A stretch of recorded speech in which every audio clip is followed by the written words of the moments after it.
Isyaratnya you sudah hilang kepercayaan daripada Perdana Menteri. Kemudian you hilang mandat daripada parti.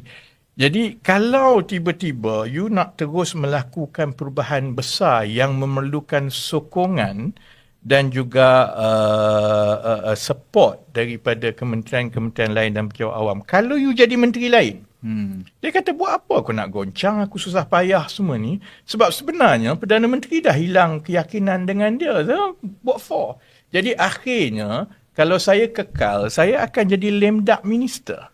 Dan sebagai menteri yang dilihat sudah hilang keyakinan daripada Perdana Menteri sendiri, daripada parti dia sendiri, kalau saya terus nak buat kerja yang bagi saya ada kesan kepada negara, dia akan mengheret kementerian saya.